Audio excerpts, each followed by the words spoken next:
साथियों नमस्कार।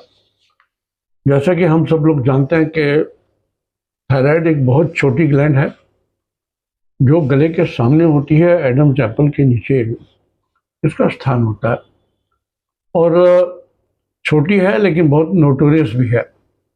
नोटोरियस मैं इसलिए कहना चाहूँगा कि अगर तो बिल्कुल ठीक काम करती रहे तो कोई टेंशन नहीं है, लेकिन ये अगर गड़बड़ करे तो पूरा का पूरा शरीर और पूरा का पूरा आपका ढांचा जो है वो खराब हो सकता है।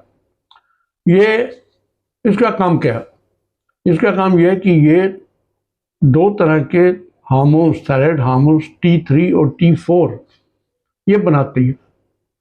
और जब ये बनाती है तो ये जितने हार्मोन्स हैं आपकी बॉडी की ग्रोथ के लिए, आपके दिमाग के लिए, आपके हार्ट के लिए, नर्वस सिस्टम के लिए और इनफैक्ट ऑलमोस्ट बॉडी की हर क्रिया के अंदर इन दोनों हार्मोन्स का कहीं ना कहीं रोल रहता है। अब थायराइड के जो फंक्शंस के अंदर अगर तो ये थायराइड की एक्टिविटी कम हो जाए, यानी कि इसके हार्मोन बनने कम हो जाएं, तो उस केसेस के अंदर इसको बोला जाता है हाइपोथायराइड। हाइपोथायराइड में T3 T4 जो है दोनों हार्मोन्स कम हो जाते हैं। लेकिन इसका जो तीसरा टेस्ट होता है TSH का, वो TSH की भी भूमिका बता दूं मैं आपको कि T3 T4 जो है ये हार्मोन बॉडी के अंदर, ब्लड के अंदर चलते रहते हैं। जब इसकी एक्टिविटी कम हो जाती है तो वो दिमाग जो है वो थायराइड को स्टिमुलेट करने का हार्मोन ज़्यादा बनाना शुरू कर देता है, तो उन केसेस के अंदर TSH ज़्यादा हो जाता है। यानी कि जब आप अपने किसी व्यक्ति को मिलते हो जिसका TSH ज़्यादा है तो इसका मतलब ये है कि उसका T3 T4 कम हो रहा है। तो ऐसे के लोगों के अंदर विभिन्न प्रकार के सिम्टम्स हो जाते हैं जिसको अंडर एक्टिव थायराइड के सिम्टम्स बोला जाता है। इन सिम्टम्स के अंदर अगर हम लेने लगें तो पहली बात तो इसकी कोई एज नहीं है और कोई सेक्स बार भी नहीं है कि महिलाओं में या ज़्यादा में, ये सब में हो सकता है।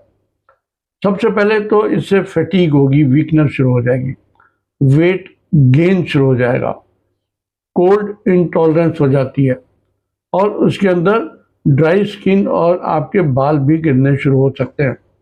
डिप्रेशन और मूड चेंजेस जो हैं वो भी इसके लोगों को ज़्यादा होते हैं और कॉन्स्टिपेशन होती है। ये कुछ सिम्टम्स मैंने बताए।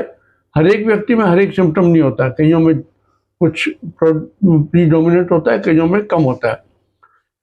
तो ओवरऑल ये जो सिक्रीशंस कम होने की प्रोसेस है, या तो बॉडी के अंदर ऑटोइम्यून सिस्टम जो है वो हाइपर एक्टिव हो चुका है, उसकी वजह से हार्मोन बनने कम हो गए, या आयोडीन डेफिशिएंसी की वजह से भी लोगों में होते हैं, और थायराइड की सर्जरी के बाद और रेडिएशन थेरेपी के बाद भी हाइपोथायराइड के सिम्टम्स आ सकते हैं।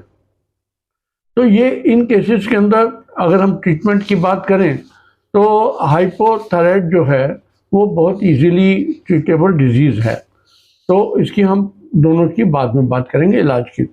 और जब इसके सिक्रीशन दोनों ज़्यादा हो जाते हैं, यानी कि T3 T4 ज़्यादा आ रहा है और TSH जो है बिल्कुल मिनिमम लेवल पर जा चुका है, तो उन केसेस के अंदर वेट लॉस शुरू हो जाएगा, हार्ट बीट बढ़ जाती है, पैल्पिटेशन शुरू हो जाती है लोगों के अंदर, एंग्जाइटी, नर्वसनेस उसमें बहुत ज़्यादा होगा और हीट इंटॉलरेंस यहाँ पर शुरू हो जाएगी, यानी कि आप बिल्कुल गर्मी को बर्दाश्त नहीं कर पाओगे।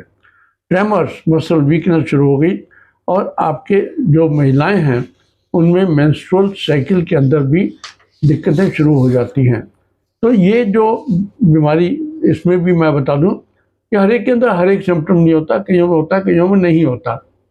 और इसके भी कारण कई प्रकार के हैं, जैसे ऑटोइम्यून डिजीज़ है, ग्रेव्स डिजीज़ को बोलते हैं, या कहीं थायराइड का कैंसर या नोड्यूल्स ज़्यादा हो जाते हैं, उसकी वजह से हाइपर थायराइडिज्म के सिम्टम्स हो जाते हैं। और कुछ केसेस के अंदर थायराइड के कैंसर के नोड्यूल्स या थायराइड में ओवरऑल कैंसर भी हो सकता है, तो इसलिए बहुत कॉमन नहीं है, लेकिन थायराइड कैंसर का भी हमें कहीं ना कहीं ध्यान में, दिमाग में रखना पड़ेगा।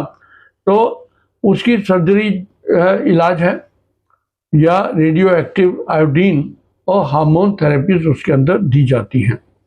तो ओवरऑल जब हम आज बात कर रहे हैं थायराइड की डिजीज़ के बारे में, अगर किसी व्यक्ति का वजन बढ़ने लगे या बदलने लगे, भूख का सिस्टम बदल जाए या एनर्जी लेवल बदलने लगे, मूड चेंजेस आने शुरू हो जाएं और हार्ट रेट या ब्लड प्रेशर एकदम बढ़ना शुरू हो जाए और स्किन, हेयर और नेल्स के अंदर डिफरेंस आना शुरू हो जाए, और या मेंस्ट्रुअल साइकिल हो या लेडीज़ को प्रेगनेंसी ना हो, उन लोगों के अंदर थायराइड का टेस्ट करवाना चाहिए। और थायराइड के जो ट्रीटमेंट ऑप्शंस हैं वो मोटे मोटे लेवल पर अगर हम देखें तो जो हाइपोथायराइड है उसके अंदर हमने थायराइड का हार्मोन देके सप्लीमेंट कर देना है, और जिनमें ज़्यादा है हार्मोन उनमें सर्जरी भी दी जा सकती है, रेडियो एक्टिव आयोडीन दी जा सकती है और हार्मोन थेरेपीज भी दी जा सकती हैं ताकि वो हार्मोन के लेवल को उसको कंट्रोल करें।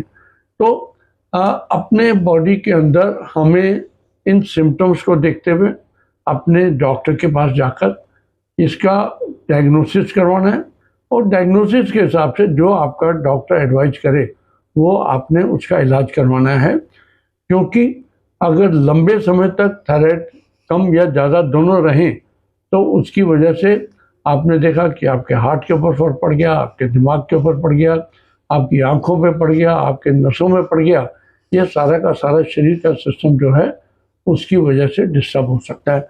तो आओ अपने थायराइड को कंट्रोल रखें, अपने डॉक्टर की सलाह मानते रहें और अपने आप को स्वस्थ रखें।